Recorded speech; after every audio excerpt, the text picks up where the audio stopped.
അപ്പോൾ നമ്മൾ ഇതായിട്ട് യോക്ക് പോർഷനുള്ളതാണെങ്കിൽ നമ്മൾ കട്ട് ചെയ്തായിരുന്നു ഈ റെഫറൻസ് പിക്കിനനുസരിച്ച്.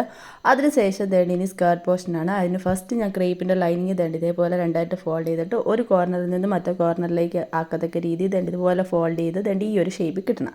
അതിനുശേഷം അതിൻ്റെ ഈ ഒരു കോർണറിൽ നിന്ന് തേണ്ടി 9 ഇഞ്ചാണ് ഞാൻ വിത്തായിട്ട് യോക്ക് പോർഷൻ മാർക്ക് ചെയ്യുന്നത്. ലെങ്തായിട്ട് യോക്ക് 14 നമുക്കുണ്ടായിരുന്നല്ലോ, അതും കൂടെ കൂട്ടി എല്ലാം കൂടെ എനിക്ക് ടോട്ടൽ ലെങ്ത് 46 വരത്തക്ക രീതിയിൽ ബാക്കി താഴോട്ടും കൂടെ ഒന്ന് കട്ട് ചെയ്തെടുത്തിട്ടുണ്ട്. അതിനുശേഷം ഞാൻ നെറ്റിൻ്റെത് ഫസ്റ്റ് ലെയറായിട്ട് ആദ്യമേ ഇതേപോലെ ലൈനിങ് വെച്ചിട്ട് നമ്മുടെ ഹിപ്പിൻ്റെ അവിടെ വരുന്നിടം ഒന്ന് കട്ട് ചെയ്യുന്നുണ്ട്. അതിനുശേഷം ലൈനിങ്ങിനേക്കാൾ കുറച്ച് ലെങ്ത് കുറവായിട്ടാണ് ആദ്യത്തെ ലെയർ ഞാൻ നെറ്റ് കട്ട് ചെയ്യുന്നത്. അതിനുശേഷം രണ്ടാമത്തെ ലെയർ നെറ്റും ഇതേപോലെ കട്ട് ചെയ്തെടുക്കുന്നുണ്ട്. അപ്പോൾ ഇതിൻ്റെ ഫുൾ വീഡിയോ ഞാൻ ഓൾറെഡി നമ്മുടെ യൂട്യൂബ് ചാനലിൽ അപ്ലോഡ് ചെയ്തിട്ടുണ്ട്. അപ്പോൾ അതിൻ്റെ അകത്ത് ഡീറ്റെയിൽ ആയിട്ട് തന്നെ പറഞ്ഞിട്ടുണ്ട്. അപ്പോൾ അതൊന്ന് ജസ്റ്റ് ഒന്ന് കയറി കാണുക.